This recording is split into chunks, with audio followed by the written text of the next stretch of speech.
The following is a member of the Burke Reviews podcast family. BurkeReviews.com. Bloody awesome! Bloody awesome! Bloody awesome! Bloody awesome! Bloody awesome! Bloody awesome!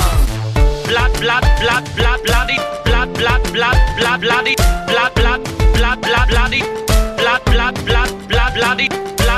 bloody awesome! Good morning, afternoon or evening, wherever you are in the world. Welcome to the Bloody Awesome Movie Podcast, your friendly dose of the movie month just gone. My name is Matt Hudson from whatiwatchtonight.co.uk, and joining me today is the statesman to my kingsman. Hello. I'm John Burke from BurkeReviews.com. What's been happening? Not much, man. Well, I guess, actually, I lied. So much has been happening, but luckily everything's been kosher, I guess. I do have a bit of a head cold, so I apologize if I sound a little bit nasally. But, you know, how about yourself? It's been alright. We're having a mini heat wave over here in the United Kingdom, so I'm sorry if I sound sweaty, because it's very hot in here. I believe it, dude. It's in Florida. It is no different. Today was one of the hottest. It's been raining for the last week, but today and yesterday it did not. So the heat has risen quite a bit. Before we dive into movies, we'll have the Weather Channel. What's the temperature? How hot is it in Florida? Because in my mind, it's like an inferno. You know, let me look at what the exact temperature is, because I haven't. I tried not to look to keep the mind over matter kind of thing, but I think it's only in the 80s, but it says it feels like 94 according to my weather app. So it's like 85 degrees, but feels like 94 because the sun... Oh, I'm sorry. It just updated. It's 90 degrees, but it feels like 100 degrees, which is about right. 90 degrees? Yeah, and that's... It gets a little hotter here. That's not the hottest it'll be, but I did spend a good hour in my truck today installing like a XM radio thing. Like the satellite radio. So that was a miserable experience because it was so hot outside. I'm just like, any relief, like a little breeze was like, oh my god. So that just sounds tough. Sitting in your truck at 90 degrees, fitting a radio. Yeah, not the best day to do that, but I really wanted to get it installed. I woke up this morning motivated to like knock off a bunch of like honey-do list stuff, and that was one of them. So I had to get it off the checklist. There's nothing this guy can't do, guy, if you haven't worked that out already. Yeah, it's definitely a piecemeal job, but nonetheless, it's it's done. So I'm happy. So I'm glad you've all got your dose of the weather. Just in case anyone's interested, it's only about 74 degrees over here, which is clearly nothing to you guys over there in the States. But take it back to movies. On this monthly podcast, John and myself, we look back at the previous month's major releases and basically just discuss our thoughts and opinions on them. So, if you could be so bold, JB, can you reveal the lineup for May, please? Yes, we will be talking about Tully, Overboard, Deadpool 2, and Solo, a Star Wars story, to round out the month, along with Book Club, Life of the Party, and Cargo, new to Netflix, that we'll be talking about briefly at the end of the episode. Yep, so a bumper issue again, yeah. But I'm interested to hear John's thoughts and to give my own regarding May's releases, because on the whole, it's been a pretty decent month, I think. The box office may not reflect that, but we shall see. But just a quick caveat, before we launch into our thoughts, do be aware we won't be delving into any spoilers for any of the films. We might discuss elements of the plot that don't give anything major away, but settle down, grab some tea, beer, fruit, water, and just prepare for simple, spoiler-free talk. That's right, we like to just get into what we liked about these movies or what we didn't, and keep it, spoiler-free. Yeah, and hopefully, if we do disagree, it will be very amicable. But that said, let's dive into the first movie of the show, which is Tully. John, what did you think first about Tully? Well, I have an unfair advantage, I think. I've seen this film 3 times. I saw this at Tribeca, I saw this at the Florida Film Festival, and then I saw it when it actually got its theatrical release. Obviously, if I see a movie 3 times, it must speak pretty highly of it, and that's where I fall. I love this movie. I thought both Charlize Theron and Mackenzie Davis were fantastic in the movie. I got to bring my wife and daughter to it the 3rd time, which was a different experience, watching them watch it. I kind of, honestly, the 3rd time I was more like kind of looking at what they were doing, at like the big moments. And, but yeah, I loved it. When I saw it at Tribeca, Jason Reitman, the director, was there to do a Q&A, which made it all the more special of an experience. And I really, Diablo Cody and him, this is their 3rd collaboration. Yep. I'm a big fan of Juno. I like Obvious Child. Or no, I'm sorry, Young Adult. Wrong movie. Young Adult. And then I need to rewatch it, though. I don't think I gave it 100% of my attention. But I love Tully. So I'm all in on Tully. I'm going to agree with you on that. I really enjoyed this film. I thought the first two acts in particular are splendid.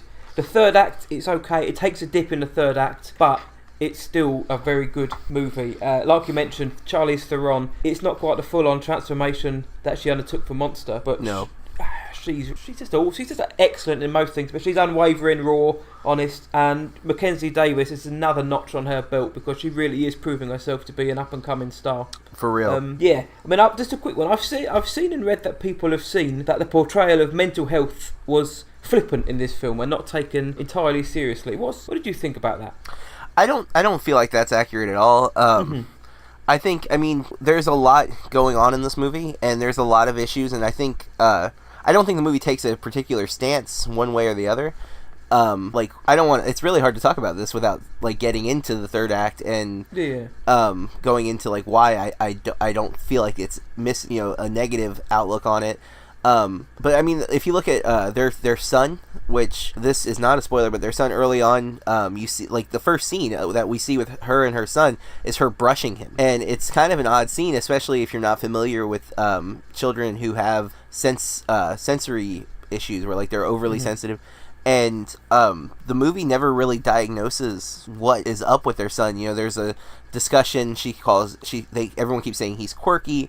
And I think that's another thing that you could argue in the same vein. It's not mental health, but it's another disability or disorder that's treated by people who it shouldn't be. Like the principal and the teachers at the school that they're at seem to be not taking it seriously enough to get it diagnosed. And that's, as a teacher, that's not something that happens. If you recognize symptoms like that with a kid, you would go put him through testing and try to find out what the situation is, what kind of disability or what disorder they have, not ship them off to another school. But I think the way the movie treats all of it is that there's a lot of problems, and that I feel like it handles everything with respect, but also a human element. There's just this problem and we don't quite know how to deal with it, Yeah, good. I agree with that. I just wanted to hear your thoughts on that, because I'd read it and wasn't overly sure that I agreed with it, because like you've just said, I thought it took a very human approach to it. It didn't try to glorify it or try to necessarily use it as to be too manipulative. So I thought it was handled, as well as it could be in this kind of story. But back to the story, it's fantastic. The ultimate message is the importance of self-care, I think, and also that parenting is very, very hard, as you and I both know. Yeah, for sure. And you're going through still with the younger one. I'm sure there's still some late nights and things like that. Mine's, pretty self-sufficient at this point. At 14, I just have to make sure she has the things she needs in the house. But yeah. Well, my superb young daughter, she's very good. She's always sleeps through the night. But there's a montage in this film of just baby feeds, basically. It's absolutely spot on. Because I remember when my daughter was probably about 2 or 3 weeks old, she woke up about 3 a.m. And I went into the kitchen to put the milk on to warm, and then little did I know, somehow I've ended up face down asleep on the sofa in a different room. I've somehow managed to sort of sleepwalk into another room. My exquisite partner found me and sort of, get up quick. But that hit home quite a lot, because I remember those days. It wasn't even that long ago, but I found that spot on. But yeah, the message is self-importance. Just because you've brought a person into the world, don't abandon what makes you you. And I think with Cody Diablo's sort of particular brand of writing, the cynicism and the sort of poignancy, it's it all comes together really well, because I like how this film's written. Like you mentioned, films like Juno, that's such a sharp film to watch, so well written. This is no different, I don't think. So yeah, I really enjoyed this film. Yeah, and I feel like her 3 films are very autobiographical. They're not direct sequels of each other, but they're clearly spiritual sequels of each other. As you have the young woman going into adulthood thinking she knows everything, but really gets this huge problem dumped on her. Then young adult is starting to hit that midlife area, but hasn't moved on from the childhood yet, and still doesn't know how to become an adult. And then Tully is you've been an adult, you've been a parent, and you're almost forgetting what it's like to be a person. You've lost that of yourself. And it's the 3 films together just really showcase great intelligence by Cody. And these aren't her only films, of course. She wrote some other movies, but I think those 3 are her. The ones with Reitman are just outstanding compared to her other works. I'm sure the Jennifer Body fans out there are throwing fist at me, but I think these other 3 films with Reitman just really showcase, and they definitely have like he talked about this at the Tribeca, that they have a really good connection, like how they work together. She doesn't even come on set, she like really trusts him with her script, that he gets what she's looking at, like the vision that she has for it. And I think that speaks volumes in their 3 films. Like you really see that the chemistry between the writer and director. I guess there's nothing better for, if you're going to work as a partnership, to be able to know that your work, your words are in such good hands that you don't even need to turn up because you trust the director, in this case, Jason Reitman, so much that you don't even need to be there. And I guess as a director as well, having that level of trust must only instill him with that confidence. Because like you mentioned, the spiritual trilogy, if you will, I hadn't really thought about it like that. That's kind of sort of transparent linear narrative that kind of goes through all of them. That's a brilliant point. I hadn't thought about that. And now I want to go back and watch all 3 films again and sort of spot where they could connect. Yeah. Speaking of chemistry, Charlize Theron and Mackenzie Davis, their chemistry is off the chart. Yeah, it really, honestly, and Justin Theroux as well. That's not right. Ron Livingston. I always do that. Those 2 guys. Ron Livingston. And I thought Charlize Theron had a really natural, believable like relationship. Like I really bought into their marriage, like that they'd been together for a long time. I mean, I can relate to the headphones. Like he's playing video games, she comes in, he just like slides one headphone off, and he's trying to be a good listener, but clearly like he's wrapped up, and he's I don't know, the movie hit home with me a lot. I don't know, maybe with you too, because we put a lot of extra time with the websites and the podcast that I know I should be maybe devoting to other things at points, like maybe helping do the laundry more, or and I try to do my share of the chores, especially like when I'm off for the summer. But during like the school year, I'm I leave at 6:30, I get home at like 4:30, I make dinner, but then as soon as dinner's over, I'm in the room watching a movie or reviewing a movie or doing something. So like it's constant. I'm always working, and I feel like that's how Ron Livingston is portrayed in this film too. Like he's not a bad guy, he's a good dad, he's there for the kids' homework, he's involved, but at the same time he's constantly on the go. He has to go travel for work and things like that. Definitely found that relatable. And I don't mean to take away, because I want to go back to Mackenzie Davis and Charlize Theron. As you mentioned, their chemistry is phenomenal. They play off each other so organically, and the humor that kind of builds between those moments is great. It makes the film just all the more enjoyable. Yeah, absolutely. Ron Livingston's character is extremely well written, just for the simplicity of it, because who hasn't done that before? Who hasn't has kind of been so lost in their music or video games or sports and whatever that you kind of zone out slightly to the world. And I think my partner quite enjoys me doing these, because it gives her some peace and quiet in the other room. So, but I do know what you mean. We do spend an awful lot of time doing this, but we love doing it, and hopefully we're very good at doing it, but I certainly enjoy it. But I'm so looking forward to seeing more of Mackenzie Davis, sort of starting to branch out more. I know she's got a few things lined up, but Charlize Theron is almost a give. I didn't go harking back to a film from last year, Atomic Blonde. I wasn't a huge fan of the film. It was okay, serviceable enough for me, but she was superb in it, I thought, and it's just another role where she takes on, and she's very good. I mean, she's in Gringo as well quite recently, but those 2 together are just dynamite. I agree, and Charlize has done everything so well. I mean, Furiosa in Mad Max is... Yeah. I mean, God, what a character. And then Monster, obviously, from all those years ago. And then, I mean, this movie, again, like you said, the transformation isn't as drastic, but it's still... I think she gained 40 pounds for the role, and like I think in interviews she said she was like feeling depressed and whatnot from that. So like she sacrificed to make this role, and it's a shame because what I heard, I don't think it did very well in the box office, and it was driving me up a wall. Like I had to drive 40 minutes to the nearest theater that had it, but I was so determined for my wife and daughter to see it that I was just like, let's go. I don't care that it's not in our local theater. Let's drive the 40 minutes.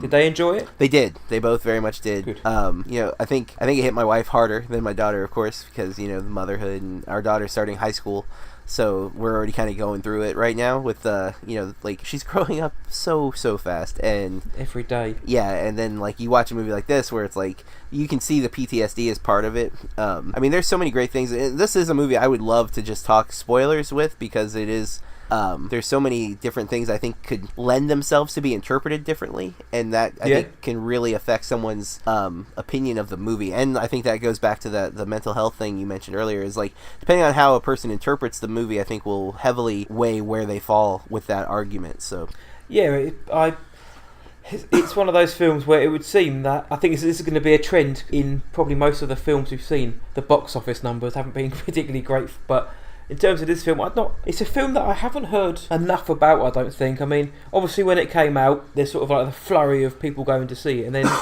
it kind of stops. Whereas you get certain films during the year where they kind of endure and live on, and I would have thought that this would have been like that, because it does deal with some, I don't want to say heavy subjects, but emotional subjects, ones which can hit home and, like you say, can touch people in different ways. So I'm quite disappointed that we're not hearing more about it, because I think it's a film that, well, where if you had the chance to talk spoilers, you could really sort of go deep into it, and because there's a lot going on here, more than just, oh, this is a sort of drama, offbeat comedy type thing. Yeah, I think there's a lot going on. There is, and I think the release time was a bad decision. I feel like this should have been October, November. I still think it'll be an awards talk. I don't know if it'll be as much as it could have been, but I think it got lost in the shuffle with the release in May. I think it should have been, a fall release. Put it with the Prestige films.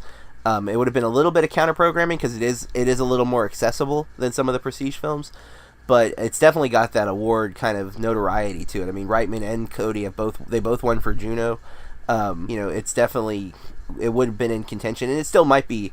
But the movies that come out now often get lost in the shuffle come award season. So hopefully maybe it'll do a re-release in December or something like that to pump up the hype. But because she deserves at the very least, but I think Best Actress and Best Supporting Actress nominations for this movie, in my opinion. But it's still early in the year. But yeah, I mean, stranger things have happened. I mean, Logan got nominated for Best Adapted Screenplay. So that was released early last year.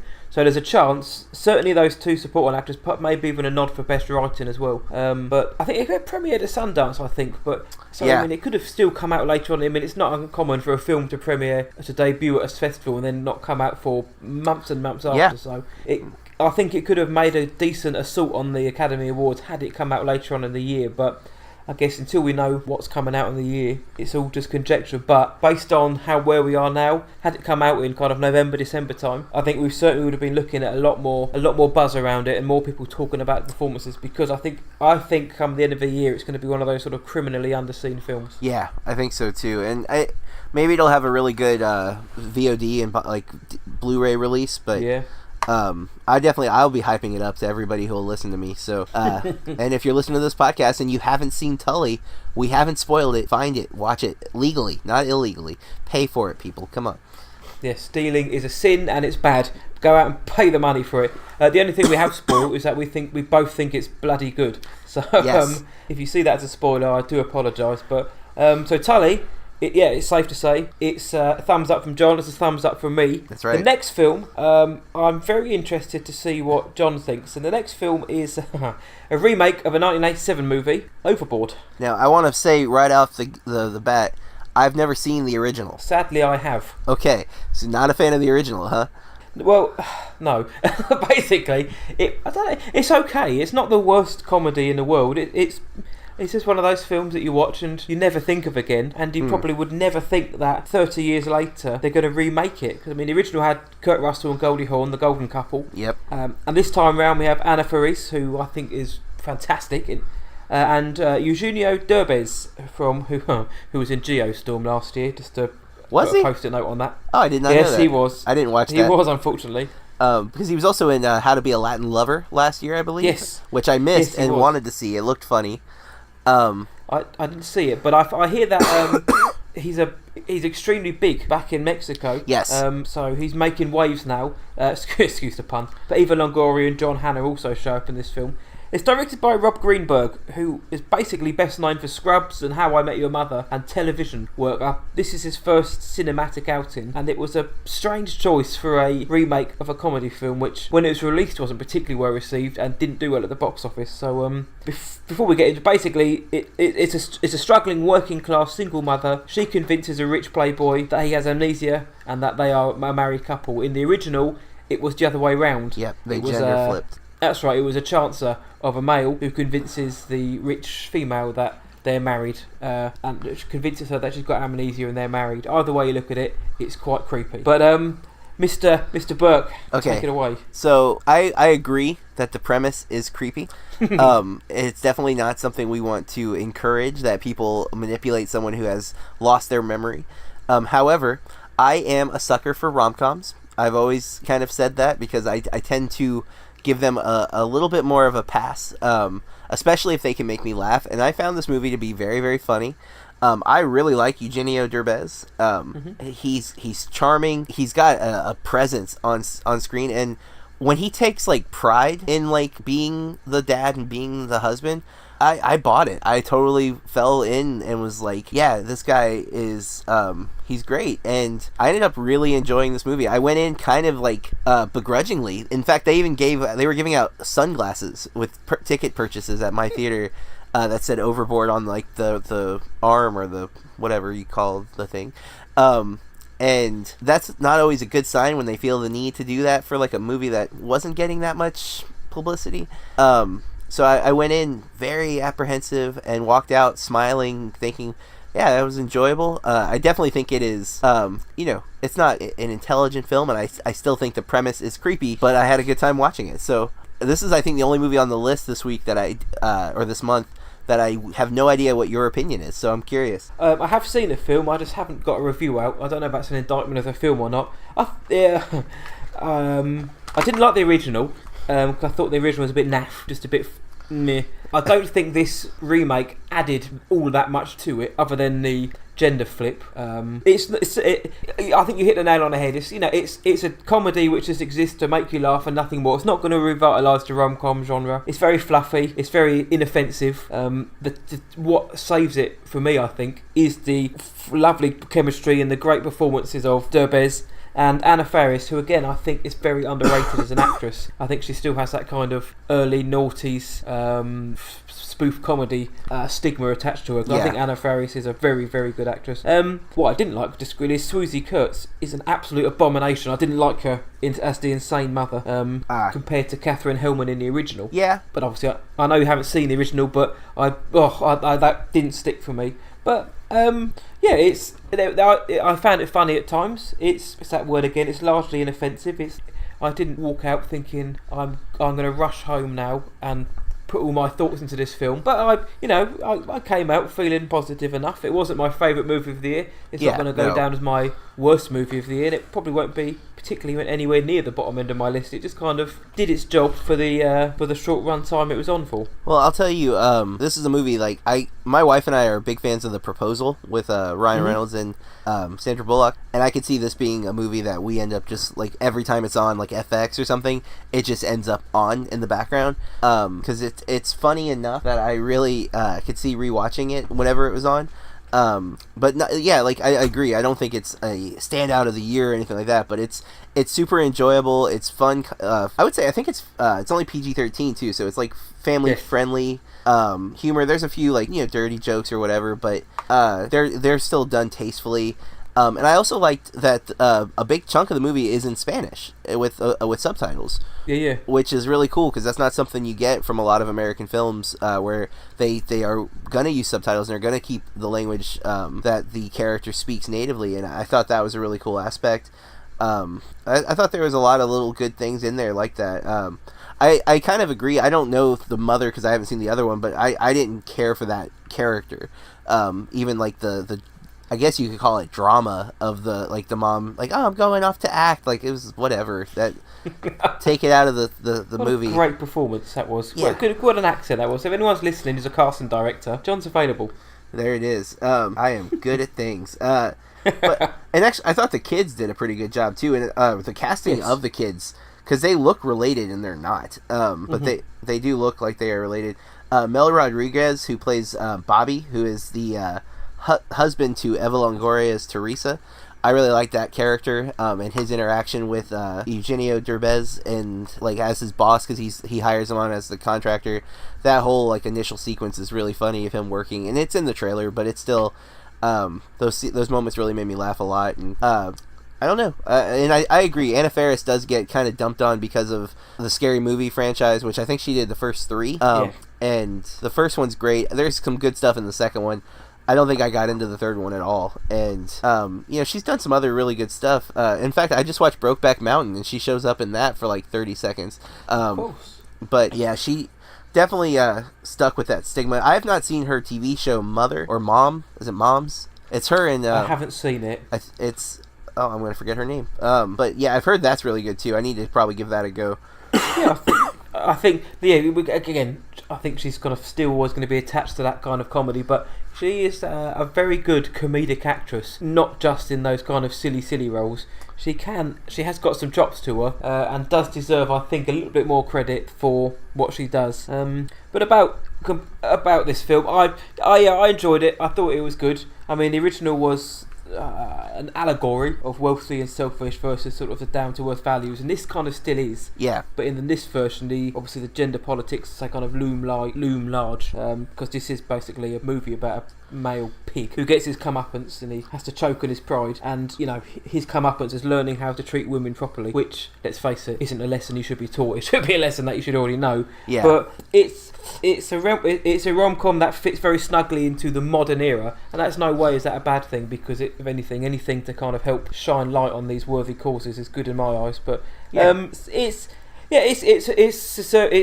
original film wasn't particularly well received and didn't do too well. I agree with your kind of put it on FX in the background and just watch it when it's on type of story, because I think that's kind of where it's going to end up, or over here it'll be on Netflix and it might gain a gathering on there. And if it was on Netflix and it happened to start play, I'm not going to turn it off.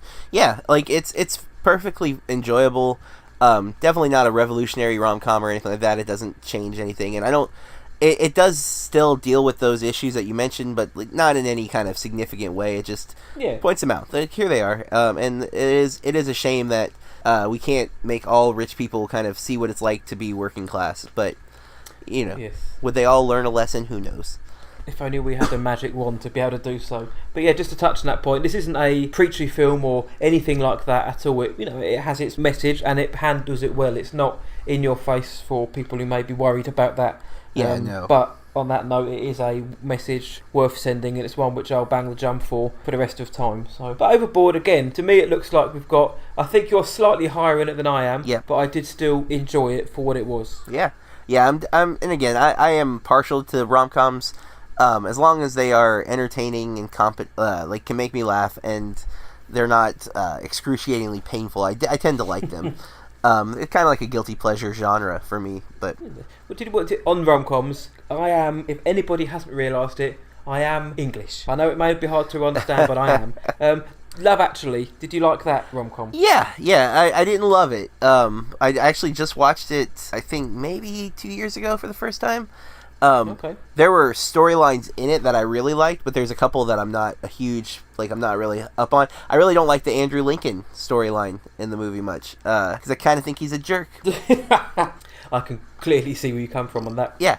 I only mention Love Actually because that, along with Notting Hill and Four Weddings and a Funeral, are kind of held up as the British staples of rom-com. You know what? Because I think all of those have Hugh Grant, right? Yeah, he is literally the poster boy for British rom-com films. You know what? Bless his heart. My favorite Hugh Grant rom-com? Music and Lyrics with Drew Barrymore. Oh man, yeah. Yeah, I'm a big fan of music-based movies, and that one just, man, it cracks me up every time I watch it. I love watching them write the songs together, and that's, I feel like, severely not seen. But I really, really liked it. I caught it on accident. I think it was on TBS or something a few years back. Well, it's probably several years back now, and he is charming. I can't deny it. Like, Hugh Grant tends to win me over. And I am a Drew Barrymore fan, so, and then you put them together making music, and I was in, and I checked in immediately, very much liked it. I do own it, I won't lie, but, yeah. Hugh Grant has got that wonderful sort of foppish British nature to him. He's the most, again, that word I've used, but inoffensive guy in the world. He's just a nice bloke, and I can imagine bumping into him in the supermarket, and he would just be just as sort of awkward and charming as he would be in the films. I mean, music and lyrics about 10 years old now. I think it's not your kind of music film like Whiplash. It's completely different. Yeah, that's a fun romantic musical comedy. I love comedy with music. It's kind of play on like the 80s pop revival of the early 2000s. Yeah. Like I love the whole setup of it. Very much in like Wham or George Michael inspired. A lot of fun, and I actually do the song, and even they kind of make fun of like the modern musicians, like with the girl he's writing the song for, who's very much like Kesha or even Britney Spears. It's really, really, really funny. It's, again, I'm not saying it's a brilliant movie, but it worked for me, and it's if we're talking Hugh Grant rom-coms, that's the one I go to. So, and we've had Pierce Brosnan singing in Mamma Mia, and this is Hugh Grant singing. So if you like older English actors having a go at singing, you'll be in luck here. So he's also better than Pierce Brosnan was. So talking about funny films, I think we'll be on the same level with the next film. Probably. It's the sequel to the smash hit Deadpool, imaginatively titled Deadpool 2. Yes. Ryan Reynolds returned again as the Merc with the Mouth, and this time he forms the X-Force to protect a young mutant from the time-travelling Uber soldier baddie Cable. So this is probably the first one we talk about box office with before we jump into. This made less money on its opening weekend than Deadpool, the first film, and it has, I think it's 783 million to catch, and as it's going at the minute, I'm not sure it's going to get near that. But that is not a indicator of the movie's quality. No, and I mean, the first film came out in February, so that definitely has a lot to do with its success, and it was new. There had not been there had been our comic book movies. People always want to forget, like Blade was our, Punisher was our, Kick-Ass was our, but as far as this type of exposure, there had not been one, and really Deadpool wasn't that big of a character, and he's a fairly young character by comparison to like Wolverine, and I'm not even talking about in the movies, people. I'm talking about like in existence in the world. I think Deadpool came out in the 90s, if I'm not mistaken, and yet he's grown to be one of the most beloved from the comics. And the first movie shocked everybody. It was great. We all wanted it. Brilliant marketing campaign as well. Oh yeah, and this one I think does again. The Celine Dion video. I mean. And then you get this amazing cast with Josh Brolin pulling double duty in the comic book movie world this summer with Avengers and Deadpool 2. One year he's had so far. Yeah, and then we got Sicario 2 coming out, which looks questionable at best. But Julian Dennison, who I don't know if you got to see Hunt for the Wilder People. I bang that drum as well. That's a wonderful movie that, again, nobody saw. I know. I taught it last year because I loved it so much. I had it I'm showing people this movie because someone needs to see it, and it's not getting seen enough. It's on Netflix over here, so go and check it out. It's incredible. Man. Yeah, it's so good. And I will say, if you like Julian Dennison in Deadpool 2, that he's kind of the same character without the mutant powers. Yeah, he is. But then Zazie Beetz as Domino is fantastic. It's just a really, really solid cast in this movie. Plus, as we said, we don't spoil, so there's a lot of stuff we can't talk about. Yes. But some of the funnier moments we can't talk about. Yeah, and don't look, if you don't want to be spoiled, don't look at IMDb, because the cast list will spoil some little things. But it is, I had a blast with the movie. I got to see, actually, they did a double feature opening day, so I got to see Deadpool 1 again on the big screen, followed by Deadpool 2. Nice. With like a 15-minute intermission, and it was a cool way to watch it, back to back. I kind of forgot how much I loved the first one. Like, I knew I loved it, but I hadn't really watched it since it came out, and so watching it again on the big screen was like, oh yeah, I really did enjoy it the first time around. And the movie is super violent. It's hard R for sure. Both of them, but this one in particular, there's a lot of violence. I think, in fact, the opening montage of the movie is full of excessive violence. Like, you see a lot of things happen, and if you like that kind of thing, it's great. If you don't, I understand. I'm able to separate, like, in real life, I hate violence. I think violence is awful. But in movies and video games, I tend to enjoy violence that I know is fictional, even if sometimes it's realistic looking. But there's moments in this where I'm like, yeah, get him, Deadpool. And, again, I don't advocate actual violence, but in a movie, if it works, it works. And this works for me. Yeah, and I think the reason why Deadpool was so successful is because it pretty much worked for so many different people. And my illustrious partner, she doesn't like comic book films particularly, or doesn't really buy into the superheroes, but she thought Deadpool was incredibly funny and also a good film. Maybe because it is that kind of rated R, and it takes things a bit further, shall we say. But I think a lot of people kind of bought into Deadpool because it was something a bit different. He's foul-mouthed, raunchy, it's uber violent, and it is just a complete break from reality and something different at the time.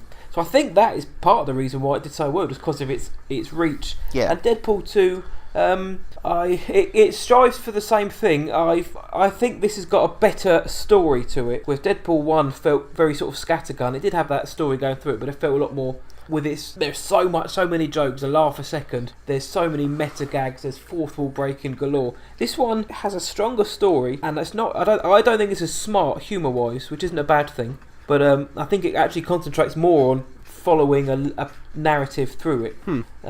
But it's because one of my criticisms of Deadpool was that it had a paper-thin story behind all the gags. This one's got a better story, I think. There's moments where they really do try and tug at your heartstrings, and at times it does work. Yeah. In a Deadpool film, they manage to kind of make you sort of feel something for these people, and that's also down to the chemistry. I'm not going to give anything away, but the chemistry between characters in this film is just fantastic. But I think it's a stronger sequel. I think this is a better film than the first one. I think it's as funny, but I think it's a better film.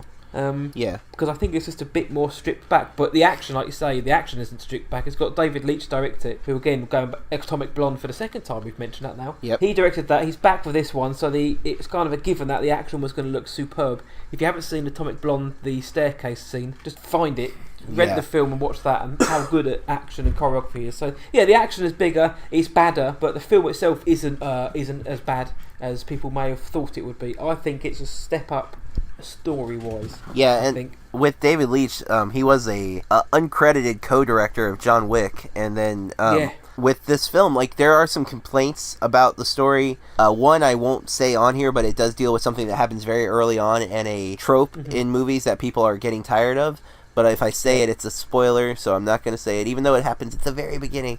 But then I've heard some other people say the story is a mess, and the only thing I can think of with that, because I don't agree with that, and we've actually talked about that off mic, but I feel like it maybe because they don't go for like a straight linear story like we do in Deadpool 1. We kind of start and then we flash back, and then we're kind of going back and forth throughout the film, like, you know, seeing how we got to this point.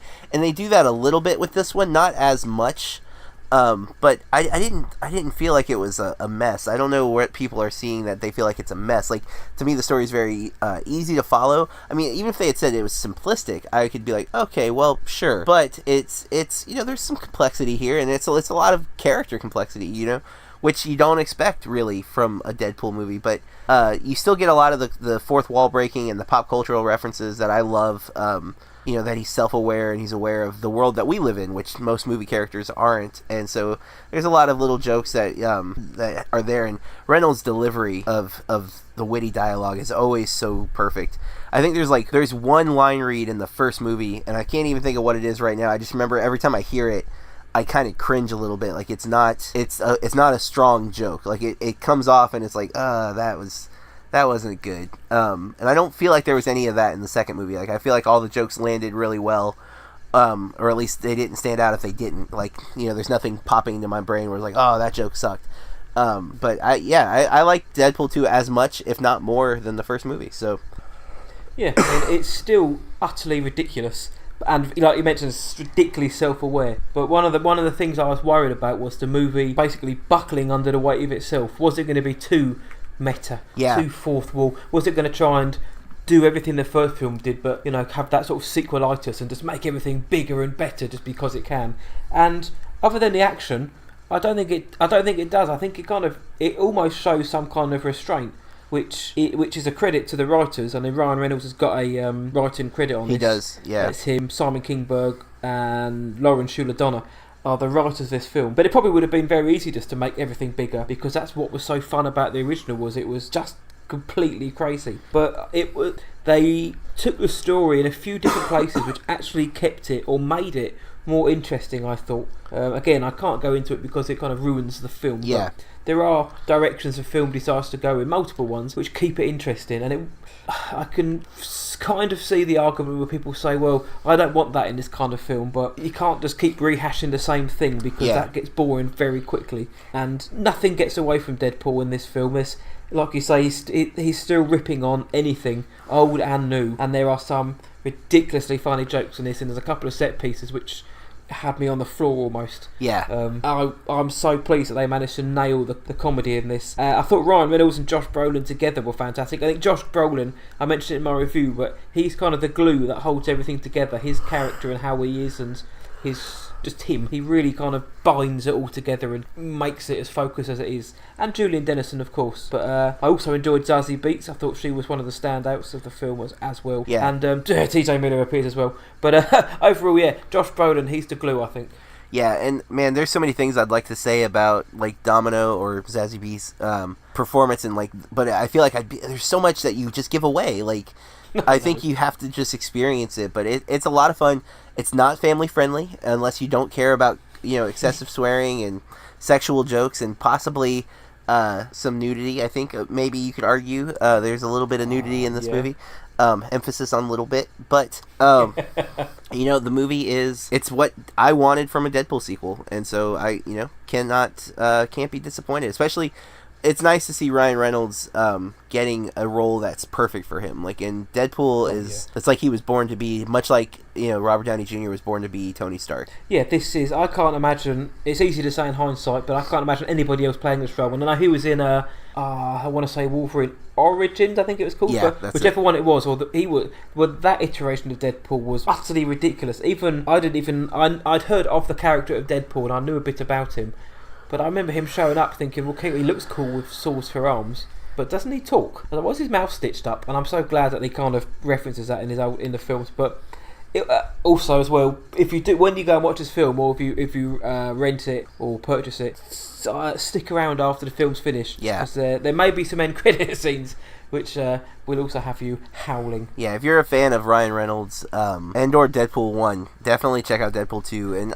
most likely, if you saw those, if you are a fan of either one of those two things, you probably already saw Deadpool 2. If for some reason you've slept on this movie, definitely check it out. And again, unless you're against violent films or if you're against swearing, check this movie out. Yep, I can't argue with that. It's a very good film, very solid film. For me, it's better than the original. It's not as funny, but it's a better film. And I came out feeling extremely happy. And also the fact that it was as good as the first one made me feel good about it. So this next film seems to be the new fashion for when you go to a galaxy far, far away. There seems to be a new thing where it's the D word, not that D word, but divisive. Mm-hmm. And the new film is Solo: A Star Wars Story. It's a second standalone film from Lucasfilm / Disney.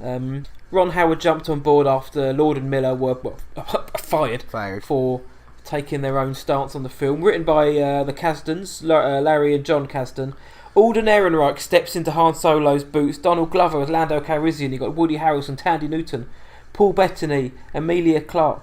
So you've got a top quality cast for me, but the film has been an absolute bomb at the box office in terms of Star Wars. I mean, there'd be a lot of films who would die to have these numbers, but in terms of Star Wars films, and again, in terms of what I think about the film, I'll get onto that shortly, but in terms of the numbers, this has sunk almost. Which Matt has some very specific stakes with the numbers for this movie. Because, listeners, if you haven't listened to our top 5 movie podcast at BurkeReviews.com, to hear the summer movie draft, Matt picked this as his first pick, which I think everyone involved in the draft thought was a very solid pick. And my bets. It is apparently not a solid pick at all, because it is not making any money, and it is baffling to me, because, well, we haven't said what we think yet, but we lucked out that you and I are on the same side of this divisive issue. And we're kind of looking at everybody else like, what is wrong with everybody? Like, why is everyone hating so hard? What film did you see? I mean, I worship the altar of George Lucas and Star Wars and Lucasfilm or Disney, but I'm not stupid as well. When something comes out which isn't very good, I would never blindly say, no, this is incredible just because it has the name Star Wars on it. If I don't like it, I mean, I can pick the flaws out of the original trilogy to till we're here till tomorrow. But I'm not blind. I'm not a blind fanboy or a shill or whatever the new thing is. So just put that to bed right now.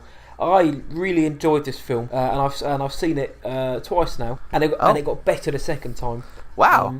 It's for people out there, if you've been living under a rock for the last 2 years, it's a story of how Han Solo, basically it's his early life on Corellia, and it's a checklist of his major every moment that he's mentioned in the Star Wars films. It's in the film, it's in the trailers. He meets Chewie, you see Lando, Kira, who is with his young friend on Corellia, his mentor in Beckett. It kind of just shows how a part of his life about how he got to where he was when we meet him in the canteen in episode 4. So it starts off with him on Corellia, but I enjoyed this film. I wanted it to be fun and adventurous, like a lot of people, and it was fun. It was adventurous. The humour worked for me for the most part. I felt like it was an adventure heist film. Yes, the stakes may not have been as high as they would be normally because they weren't going to kill off Han Solo, funnily enough, but yeah, I still, as a standalone film, which is what this is, because it's not part of a saga. It's a standalone film. It stands on its own and it works for me. I had a great time with it. It did have flaws, I'm not going to lie, and I'll get into those shortly. But I think I know what you thought about it. But your thoughts? Yeah, I've only seen it once so far. I did splurge and do an IMAX screening. So I am going to see it again. I'm waiting for my wife to actually come with me because she's a huge Chewbacca fan. So, I don't know if it happened everywhere or not, but there was a Chewbacca lady video a few years ago where yes. Yeah, my wife has that mask because as soon as she saw that video, she's like, oh my god, I want that mask. So I ordered that mask. So yeah, she wants to see it, but she doesn't do opening nights usually for movies.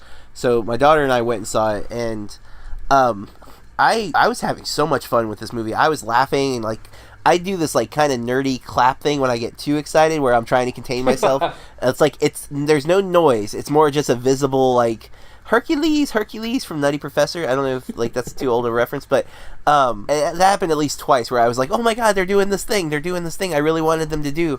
And no one else in the theater was audible with their enjoyment of it that I could hear. Ooh.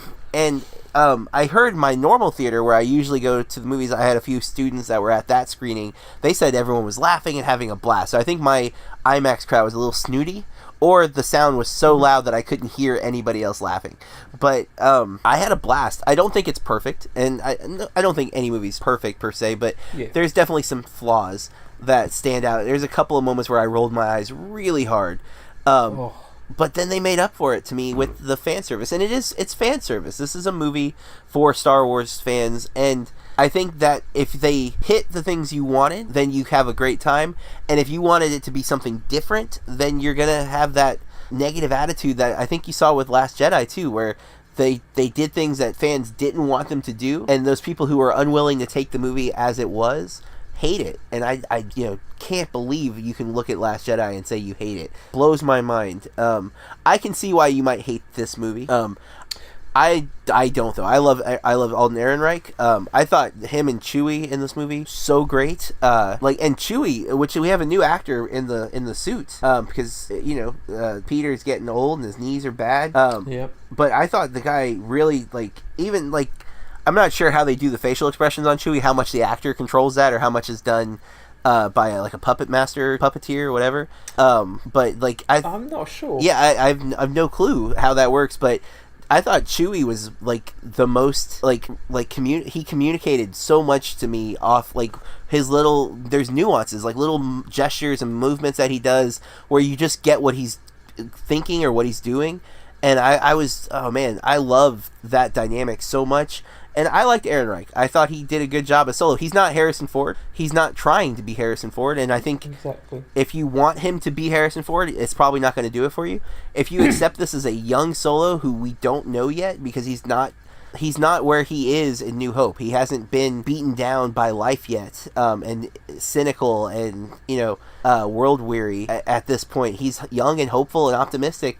And if you can take that, I think you can see this Solo becoming that Solo with what happens in this movie. But I don't know. I also had a great time. I am looking forward to seeing it a second time. I hope I have the same experience that you have and love it more the second time, because that would be amazing. Yeah, and that's not to say that I didn't enjoy it the first time and I needed that second viewing.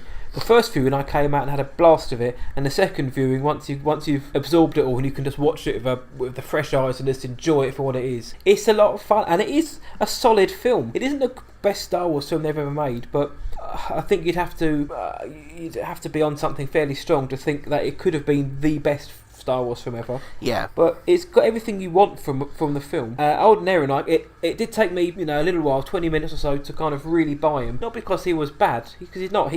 I thought he was very, very good. But because you're so used to seeing Harrison Ford, and I noticed that during the film they kept using the word Han a lot in the first sort of half an hour to kind of really hit home that this guy is Han. Maybe something small, but I noticed that every other word was Han, Han, Han. Huh. So this guy is Han. Just in case you didn't realise, he's Han. But which isn't a bad thing. But I thought he was great. He had the swagger. I think he had the cockiness. He had the look. And I know this will ruffle some feathers, but the character of Han Solo is what he needed to be. He didn't need to be Harrison Ford. Harrison Ford took on the character. The character was this kind of cocksure, arrogant, selfish mercenary. That's the character. And as long as whoever plays him can embody that, then they're the character to me.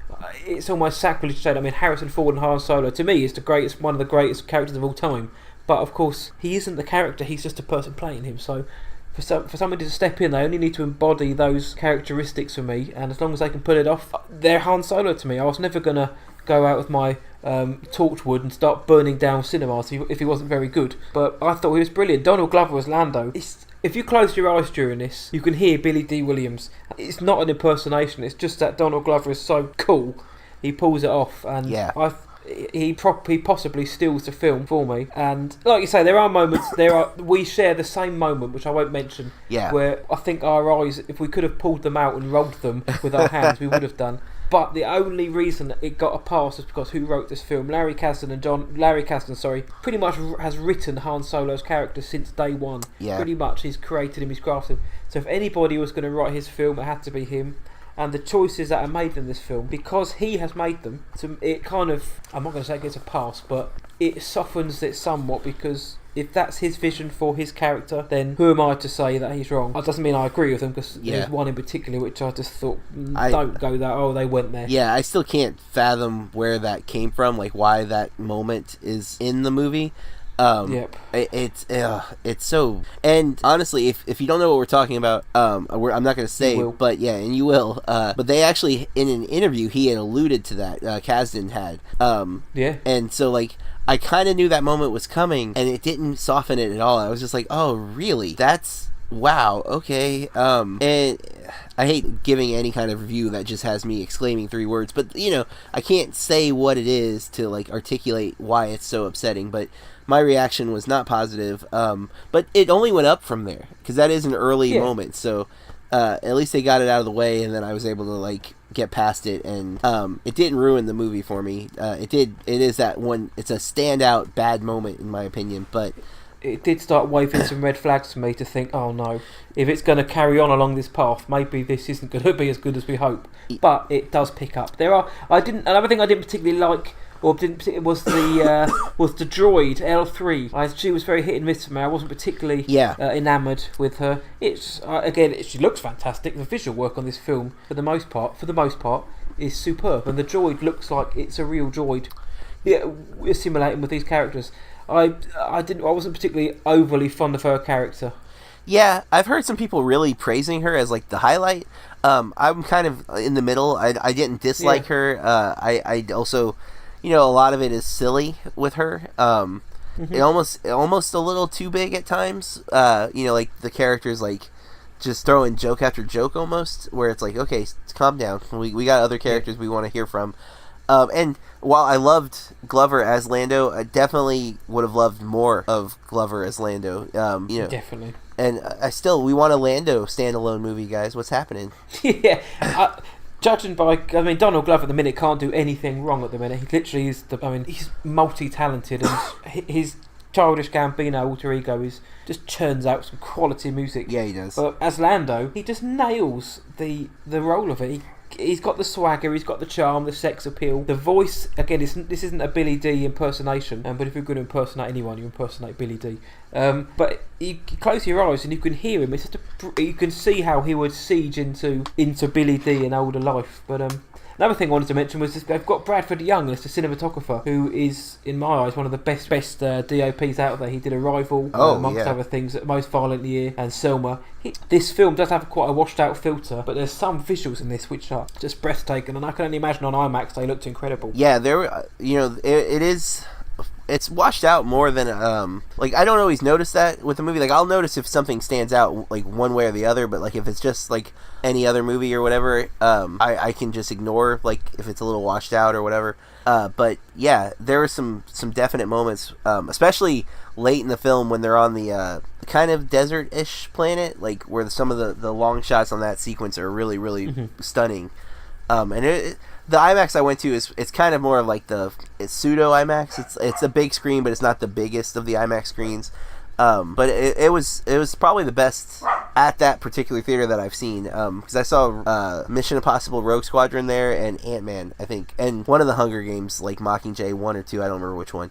But like this, I think it was the best IMAX film I've seen at that particular IMAX theater. So yeah, I've got an IMAX about 15-20 minutes around the corner, and I would, if I get a chance to, I'd like to go and see this on IMAX, because I try to watch all of these kind of big flagship movies on IMAX at least once, if possible. But if you're a Star Wars fan, this has got some deep cuts into the old expanded universe. There's fan service, but it's not as bad as that one moment in Rogue One with the Doctor on Jeddah. It's full of twists, surprises. It's just a fun film. Yeah. If you just jump into it fresh, you should still be able to pick up what's going on. A few things may confuse you, but there's things which you may not have realised you wanted to see. That Hans mentioned, the Kessel Run and things like that. Yeah. You don't realise how much you want to see it until you see it. So there's some great set pieces. There's a lot to grab onto for the casual fans. For the hardcore fans like me, I picked out on these references, and during the cinema it gives you that kind of extra little kick. You think, oh, yep, brilliant, they went there, or that they've tied this up, or they've mentioned this character from a animated series 5 years ago. It's fantastic. But yeah, opening weekend was about 88 million. I mean, Rogue One made 150 million, so this is almost a 50% drop on the last standalone film. I thought Rogue One was incredible, but I don't know why. I can't put my finger on why this is bombed, because let's not beat around the bush. This is a huge disappointment. Yeah. But I don't whether it's because people are still talking about The Last Jedi. I mean, that was only 6 months ago. That film hasn't had enough time to breathe. This film maybe hasn't had enough time to be marketed properly. There's obviously that division between the fans. There's that age-old quip. People didn't want this film, which infuriates me when people say that, because what films do people want? But so I don't know why it didn't make any money, because I'm certainly sure it's not because the film's quality, because I take off my Star Wars hat. This is still a very good, fun summer film. Yeah, and it still has a high Metascore. Like, it's not as high as some of the other ones, but it's still up there. Like, it's a 62 Metascore. I think it had a 78 or something Rotten Tomato. It's like, of the Star Wars films, it's the third lowest. Like, but still, like, it's in the positive. It's in the 70s. It's not like we're not sitting at a like Phantom Menace 55. So it's still a good film, even though there are some critics who are really, really hating on it. There's definitely some fans hating on this movie hard. I feel like a lot of that is just I feel like there's an anti-Star Wars movement, partly because of the corporation behind it, and because it's all of a sudden we went from not having a Star Wars movies for 15 years or something to now having one every year, and this one coming out, like you said, 6 months after. I think it might be. I don't think it's actual oversaturation, and I don't think the product has suffered, but I think the demand has suffered. I think the people out there, because when you look at Force Awakens, even compared to Last Jedi, everybody went and saw Force Awakens. Not just hardcore Star Wars fans. Everybody went and saw Force Awakens like opening weekend. It was an event, and it's progressively become just another event. And I feel like it's lost some of that luster. When you give us too much. It just isn't the big deal that it would have been otherwise. Like, this movie, if you give it like a year after, like, instead of doing one a year, if we were doing every 2 years, this movie would have been hyped up so much more, and people would have been ready for the next Star Wars movie. And like, I'm game for Star Wars all the time. I love Star Wars. So you put out another Star Wars movie, I'm going to see it. You put out a Star Wars TV show, I'm going to see it. And that doesn't mean I'm going to love it, but I'm going to see it. Yeah. And I liked Rogue One the first time. I didn't love it as much as a lot of other people.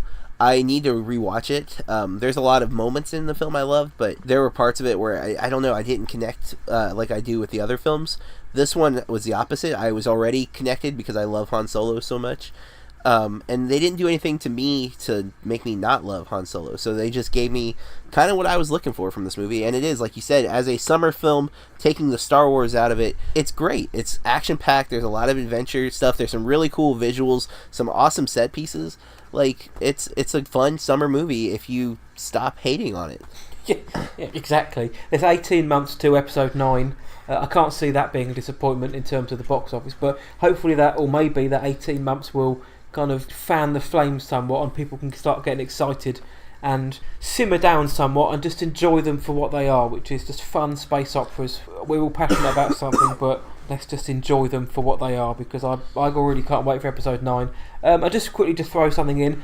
I'm going to sound like a broken record in terms of film fans or TV fans, but I was slightly worried about Emilia Clarke in this film, because a lot of people say that out of Game of Thrones she isn't always the strongest in her role, but I thought she was really, really good in this film, and I mean that. I thought her chemistry with Alden Ehrenreich was fabulous. I thought she really put on a very good performance, so I was really pleased by that. Yeah, I've only seen her in this and Terminator Genesis, I think. But I didn't dislike her in Terminator Genesis. I mean, the movie's got problems, but I didn't think it was, like, her fault. You know what I mean?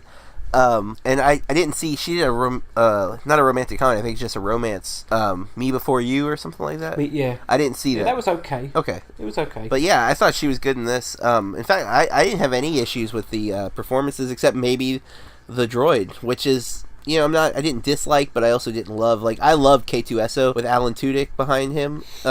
Yeah. And I didn't walk away with this movie going, oh, I love that droid, although some people are, so, you know, good for those people. I thought K2SO was a better droid than her. Although both have kind of similar snarky attitudes, which is different from our original droids. R2's snarky, but he's snarky in beeps, you know, so it's... R2's sassy. Yeah, and, like, C-3PO is whiny and obnoxious, where, like, K2 is very sarcastic and sardonic, and then this one's sassy, too, but, like... I don't know, like, more in your face. There's more to her, which is more of... Oh, yes, it is. But yeah, that's exactly right. There's more to her, which is in your face, which just doesn't work. Whereas K2SO didn't seem to have an agenda other than just to antagonise people. Yeah. and Alan Tudyk was marvellous in that role.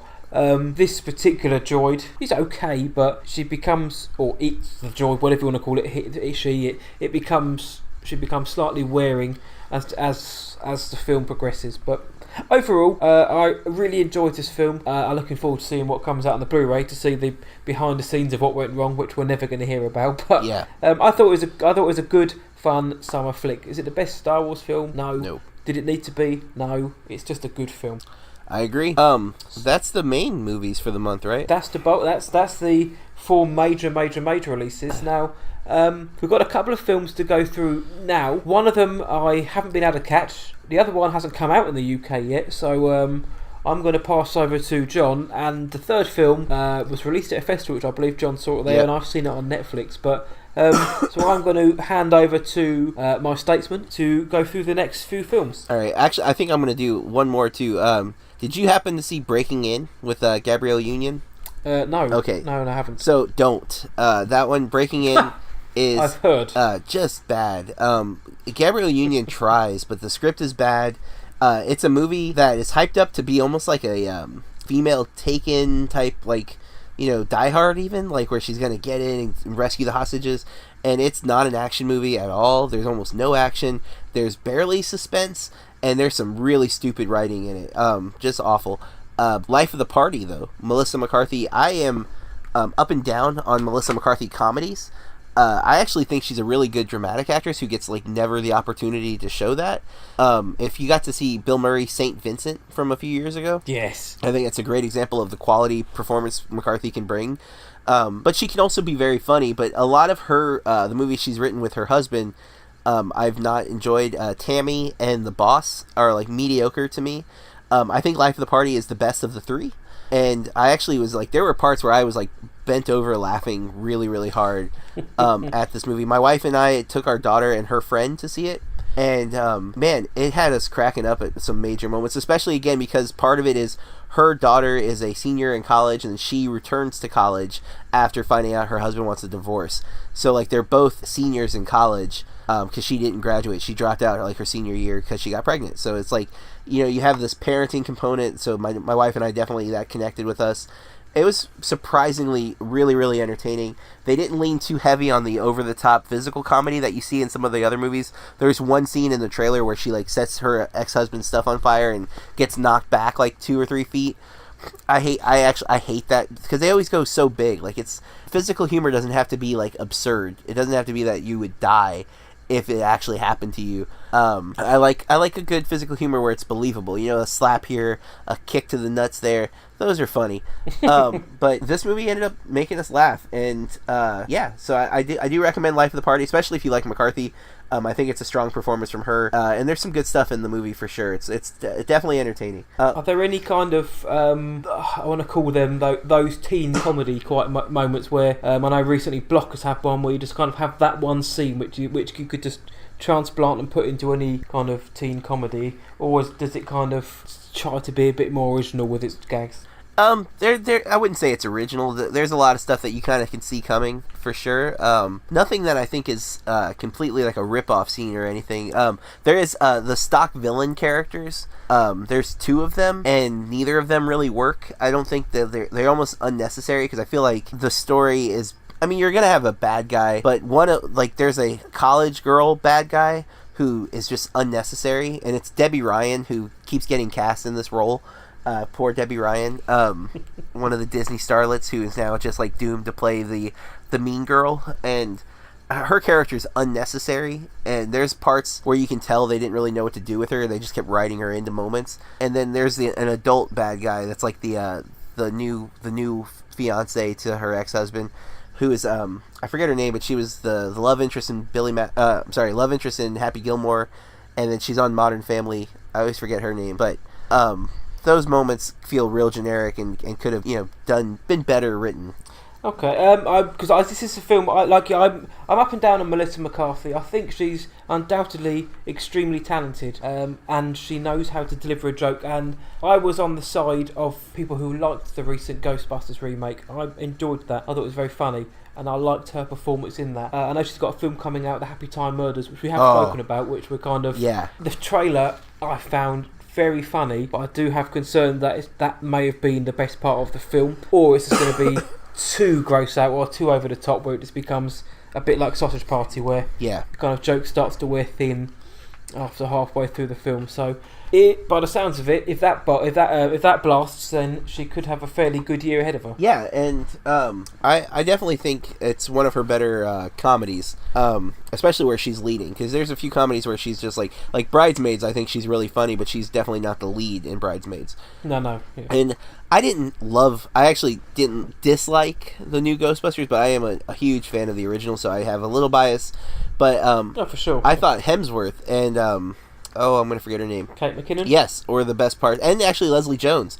I thought they were the standouts in Ghostbusters, and Kristen Wiig and Melissa McCarthy were kind of meh. It did what they do. Yeah, and I like Wiig in a lot of stuff, but in Ghostbusters I found them kind of annoying, where I really liked McKinnon, and I loved Hemsworth. I had no idea Hemsworth could be that funny, which they then brought into Thor Ragnarok, which I loved, so... Yep, I can't argue that. Ghostbusters, we somehow managed to get onto that. Yeah. We did. I enjoyed that. The next film, though, this is one that comes out in tomorrow, I think, actually, in the UK. And I'm really looking forward to seeing it, because I've seen the trailer recently with my partner, and we both found this to be extremely funny, or at least very quaint. So, book club. Yes. I can't believe the 50 Shades author has somehow managed to get a 4th movie out of her books, because this movie is about a group of older women reading the 50 Shades books. So what a cast. Yeah, the cast is phenomenal, whose names I do not have in front of me, but if you want to pull that... Diane Keaton, Jane Fonda, Candice Bergen, Mary Steenburgen, Craig T. Nelson, Richard Dreyfuss, Andy Garcia, who is so Don good Johnson. in this. Don Johnson, actually, this is my favorite that I can remember Don Johnson performance. Usually in movies that I've seen, he plays the bad guy, like in Tin Cup. Again, that was a rom-com about golf I happen to like.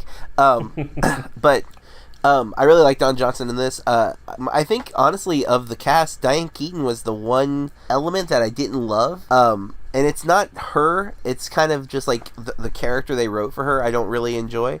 My review for this, I kind of get I got way over analytical, and I noticed something which made me sad because I had to see 50 Shades Freed earlier this year. And I realized that movie was able I was able to decipher enough about the movies from that one that I was able to kind of see what they do with this movie, and it's a good movie. It's funny. There's some really interesting character stuff with it. You get some really great performances. Richard Dreyfuss is not in it enough, but he is great in the moment that he's in it. Alicia Silverstone is in this movie. Not great. Kind of plays one of the obnoxious elements of it. But so is Wallace Shawn for like barely. He's like in it for like almost a cameo. But I love that Clueless connection, because they're both in Clueless. Yeah. But my wife and I went and saw this. When I went to my screening, one of my coworkers, an older, I don't want to say older, I feel bad saying that, but like an older than me by a few years, was in the theater with a group of her friends, like a good, I think 12 people. And then in front of me were 4 graduating seniors from this year, 2 of which were my students, 2 were not. So like we had this kind of weird, like they were too young, I think, to appreciate the movie. My wife and I were technically younger than the target audience, but still like able to appreciate the humor as we're climbing. And then the group of women behind me, who's, again, I'm trying to be very polite, I think were of the target audience, and they loved the movie. They were very much for it. I will say there's some dirty jokes in the movie because of the 50 Shades books, but they're done tastefully. All the performances are really good. Definitely one I recommend. Well, John's only a few years older than me, so now I feel like I'm in the climbing category as well now. Yes. So I now feel old, but I'm really looking forward to seeing this. It was I can't remember what film I saw it in front of recently. It may have even been 50 Shades. It was. Free, I saw it there. Yeah. Yeah, and that was better than the film. This trailer. It was. But I remember it coming on, thinking, what is this I've got to sit through? Something about the first few seconds of the trailer made me think this was going to be a drama, which wouldn't have been particularly appealing. But I really enjoyed what I saw from the trailer. I thought it was funny. I was hoping that the cast were good, and by the sounds of it, for the most part, performance-wise, it's good. Yeah, and I'm glad to hear that it's got some jokes in it that land, and it's a good film because that from the trailer, and I know they can always be misleading, but the trailer sold me that it was going to be a fun, different kind of comedy, because like you mentioned about the demographic and the target audience, it's good to see a film aiming for a different audience, which can be appreciated hopefully by climbers like us. Yeah. So I'm looking forward to it. It comes out tomorrow in the UK, so hopefully by the time this goes out, it should be out. So JB has given it a thumbs up, and that's an illustrious recommendation. So everybody out there in the United Kingdom, check it out, and everybody out there in the States and the rest of the world, you should have already seen it, and if not, why not go and see it? Yeah, before it's gone. So this final film got its debut fairly recently at one of the film festivals. Was it the Tribeca Film Festival? Yeah, I saw it at Tribeca. Yep. And I'm starting to think we should start calling this the Bloody Awesome and Martin Freeman movie podcast, because he's been in all of our episodes so far. Yeah. The movie's Cargo, and it's an Australian-funded film, and it's Martin Freeman is in Australia. There's been an outbreak of some sorts, and the population has been eliminated essentially, and all that's left are the dribbling zombie lunatics that are roaming the Australian Badlands. Directed by Ben Howling and Yolanda Ramke. It's got a good cast: Martin Freeman, Anthony Hayes, Karen Pistorius, who are both in The Light Between Oceans, I believe. Susie Porter and Simone Landers as the young Toomey. Mm-hmm. It's a strange film, this is, because there's something the Australians do very well, and that's bloody brutal films. If it's not Wolf Creek or The Loved Ones or The Killing Ground recently, it's Cargo. They don't hold back on their sort of heavy, dare I say, sort of miserable kind of films, because this isn't a film where there's a lot of levity to be found. It's heavy, it's emotional, it's grim, it's glum. It's good to see Martin Freeman step out and do this kind of dramatic role. But I saw it fairly recently, and did you see it at the festival? I did, yeah. I saw it, not the premiere night, which I'm bummed because he was there for the premiere. But I was at the critic screening for it the next morning, and it was kind of disappointing to see a Netflix movie at a film festival, just because it's like, well, I'm gonna have really easy access to this in like a week or two, like that. Like, not I don't regret seeing it on the big screen, because that's an opportunity you don't always get with a Netflix movie.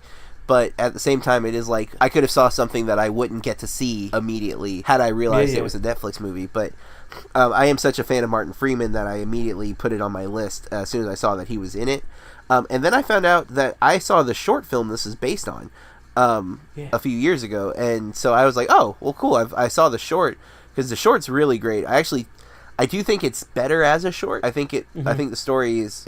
There's moments in this movie that clearly get stretched out to make it a feature. Yeah. And those parts kind of bum me out and wreck it, especially because it is an hour and 45. I think they could have cut 20 minutes off of this movie and it would have been a little better. But it is good, and Freeman is still, he's great. He's always great. He's so charming. Even in a movie like this, he still manages to find some way of being charming. In a movie, like you said, is so heavy, and it deals with a zombie apocalypse. I mean, it's great, because you almost would think Martin Freeman in a zombie movie is going to be a satire, and it's not. This is a true suspenseful drama, harrowing, to say the least. Yeah. Yes. As fathers, this film, man, there was moments in this film where I could feel myself getting emotional because I thought, oh no, because Martin Freeman has it's him, his wife, and his baby daughter. She can't be any older than a year old, maybe. They're together in this film, and anything which involves young kids now, I find myself bawling my eyes out usually. But there's moments in this where I thought, oh God, if I was in that position, I don't want to think about it. I think I'm gonna start tearing up. But it is a tough watch at times. It is heavy. It is stretched out. Let's not face it. It reminds me of a film that came out last year with Daniel Radcliffe called Jungle. I'm not sure if you saw that. I haven't, but it's been on my radar because I keep seeing the box art for it. Yeah, that's a good film. I enjoyed that. This film reminds me of that because it's kind of this sort of. It pretty much kind of follows that. Well, Jungle follows one character, as a group of them, but it kind of focuses obviously on Daniel Radcliffe more. This focuses more on Martin Freeman, and it kind of follows them through their struggles and their trials and tribulations. It's two different subject matters, but at times it reminded me of that film, and I enjoyed it. So yeah, I recommend you check it out. But yeah, I liked this film. I wouldn't say I loved this film. I thought it was a very serviceable, solid film. I think Netflix need to stick to these kind of smaller films. Yeah. It's clear to me that they're better. I'm sure one day they will hit big with a blockbuster. I know they've had films which have been hyper successful, but their blockbusters haven't particularly set the world on fire. So these kind of films, Netflix, I find do brilliantly. Things like this and Imperial Dreams and ones that have come before. I liked this film. It was okay. Yeah. I thought Martin Freeman, yes, he was good in it. Very rugged looking with his beard. Anthony Hayes was terrifying as Vic, I believe his name was. Yeah. The villain of the piece.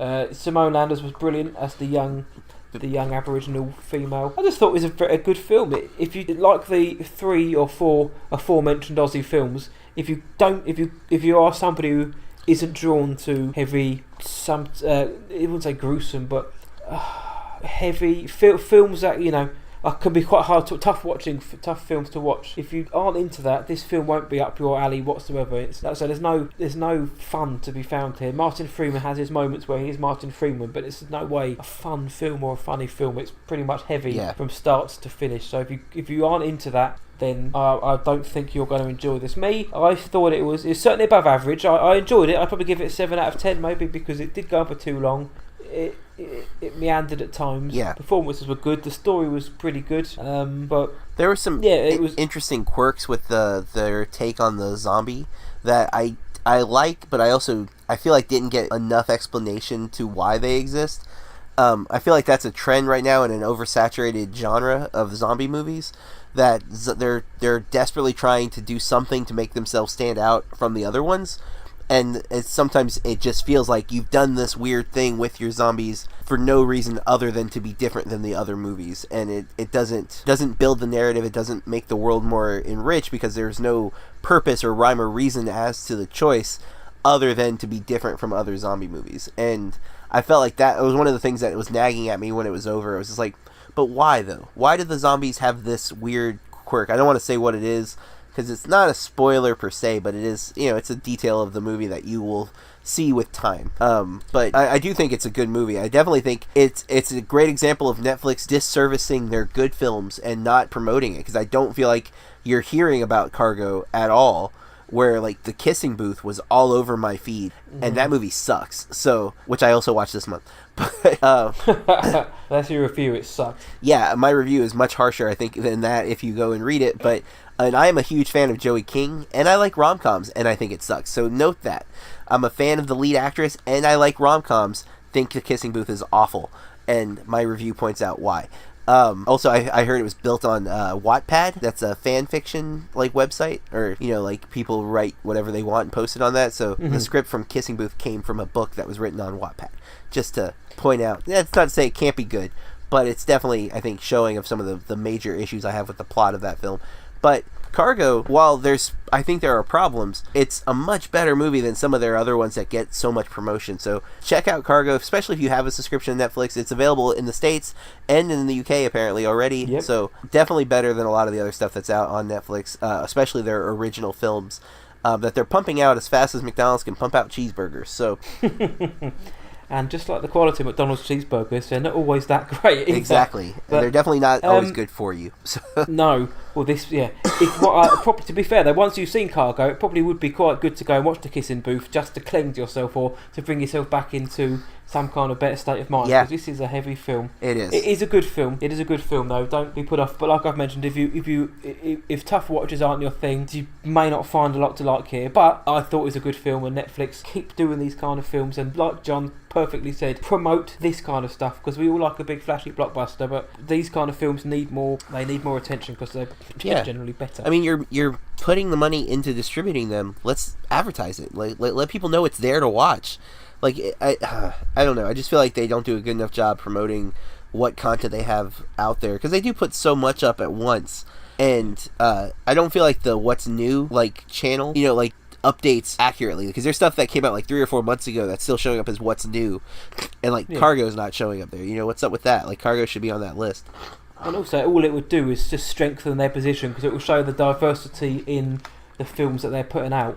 And if films like Cargo, kind of got a following and people saying how good they were, it only strengthens the Netflix brand. So yeah, if only I don't want to say take more risks, because they are a studio now. The studio that does take risks, but they just don't back their risks enough, I don't think. So I agree. I think they should start doing this, because this is a film worth watching. But just to quickly throw in a surprise for you guys out there, because we know everybody likes a surprise.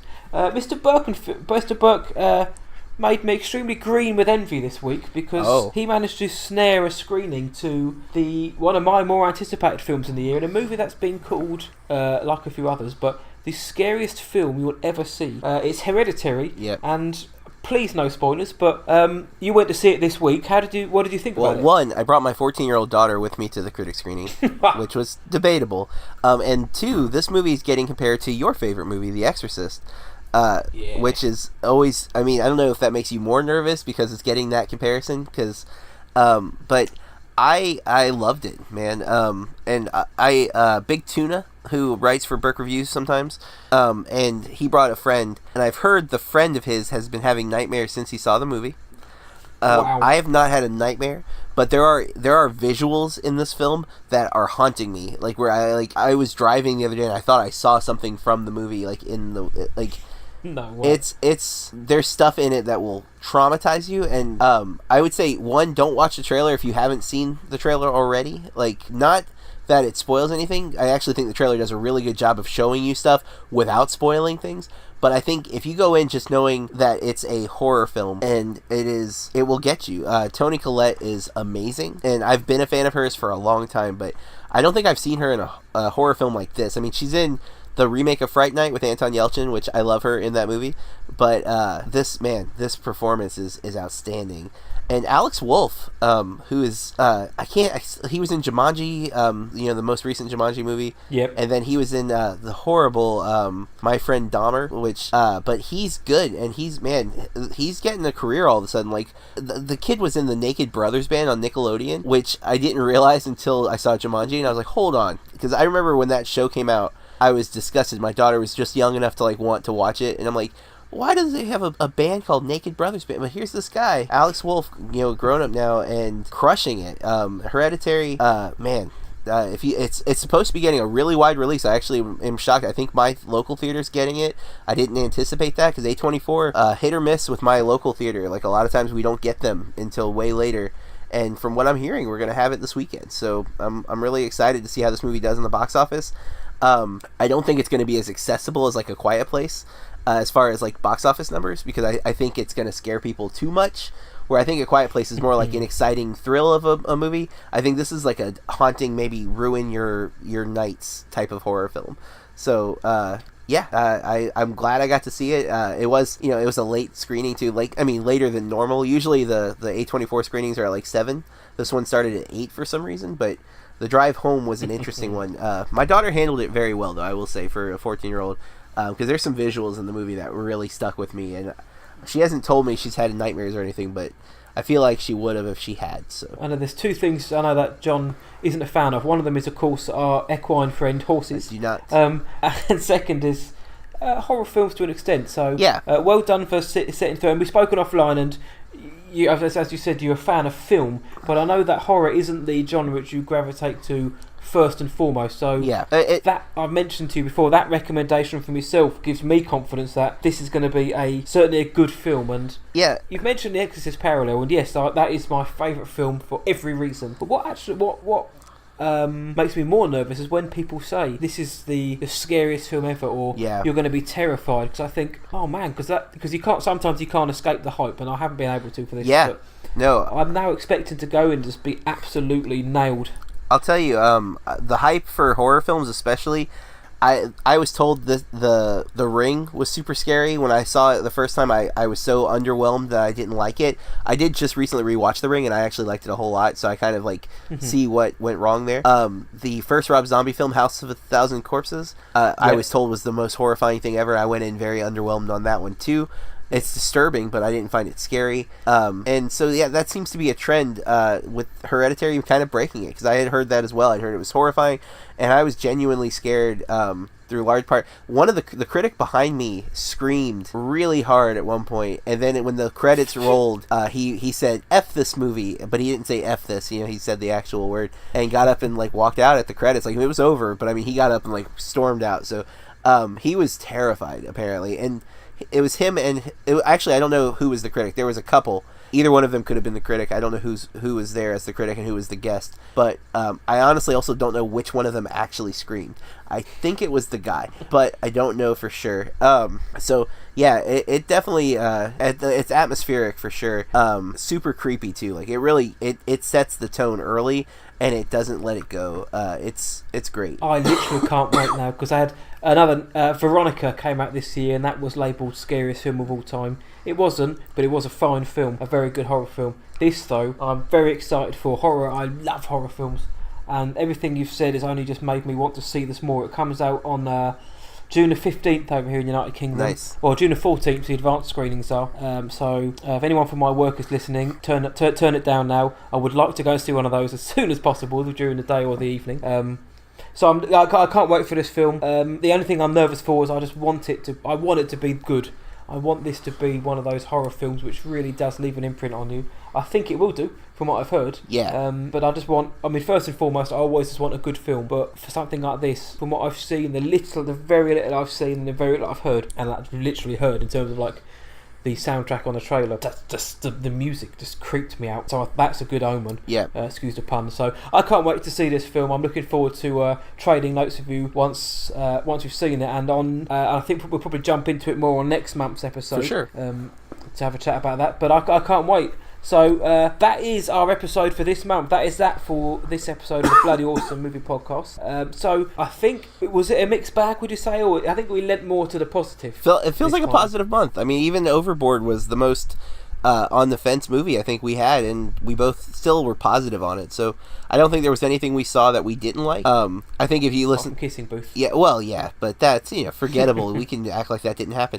But Solo is the only movie that the populace seems to be down on, but we were both up on. So yep. So a successful month in May. June, there are some good films coming out in June. Yep. So I'm looking forward to this month's episode already, and I'm hope to have recovered from seeing Hereditary. If I'm not on the show, obviously I haven't made out of the screening, so think of me on the 15th. But so that is that for that. So thank you again, John. Where can the world find you on the internet? I'm at Burke Reviews on the Twitter and the Instagram and the other things. BurkeReviews.com for all my reviews. And this man has got a family of podcasts waiting for you to listen to. Yes, sir. You can find me at whatIwatchedTonight.co.uk, galumphing around on Twitter and Instagram, What I Watched Tonight Show and all its various offshoots. Find them on the website or iTunes, and collaborating with John as much as possible. We have a new podcast coming out soon, which there'll be more details about. I'm looking forward to it. It's going to be info-packed, fun-packed, Yep. and I hope you're going to enjoy it. So, any final words, John? No, sir. Just, keep watching movies. Well, until next time, keep watching those movies and stay bloody awesome, guys. Bloody awesome! Bloody awesome! Bloody awesome! Bloody awesome! Bloody awesome! Bloody awesome! Bloody bloody